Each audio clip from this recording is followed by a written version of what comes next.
Magandang hapon Pilipinas at buong mundo. Naitay kapuso.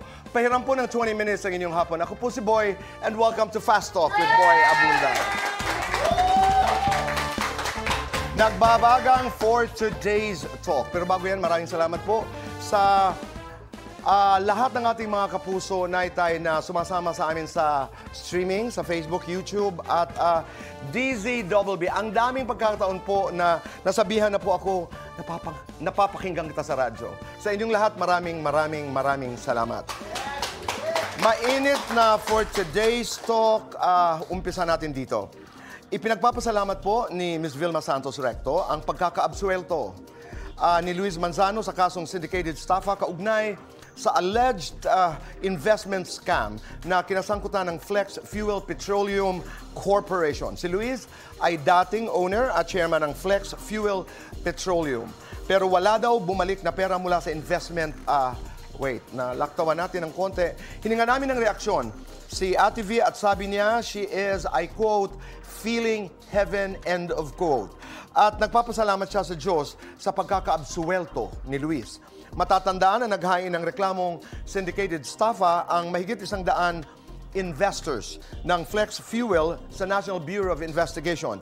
Ayon sa mga nagreklamo, ininganyo di umano sila ng Flex Fuel na mag-invest ng at least 990,000 pesos in exchange of co-owning a gas station.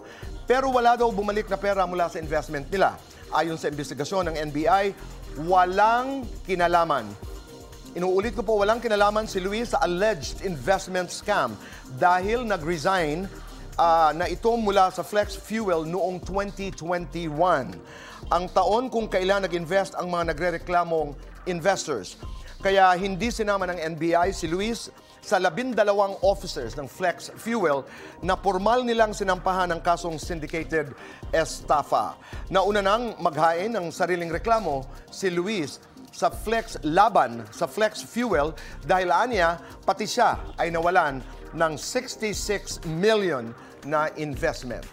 Maraming salamat po.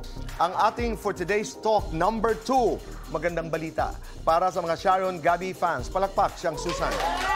Okay. Excited tayong lahat po. Gabi confirmed this with us that he is reuniting with the one and the only megastar Sharon Cuneta sa isang concert na gaganapin po October 27 sa Mall of Asia Arena ngayong taon na ito at ito'y pinamagatang Dear Heart. Ayon kay Gabi, it's going to be a celebration and it's going to be a gift na kanilang ibabahagi sa kanilang mga tagahanga, both Gabi and Sharon. Lahat ng mga sumubaybay sa kanila all these years. Samantala, nagpahayag ng excitement ang ating pinakamamahal na Casey Concepcion para sa reunion concert ng kanyang mga magulang.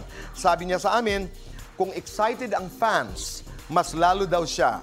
Casey is happy to be back in Manila for the said concert. Ayon sa kanya, I quote, I can feel that a lot of Filipinos around the world, together with me, would be so happy to witness this experience of seeing my papa and mama together on stage. End of quote. Christina, if you're watching, I love you and I miss you.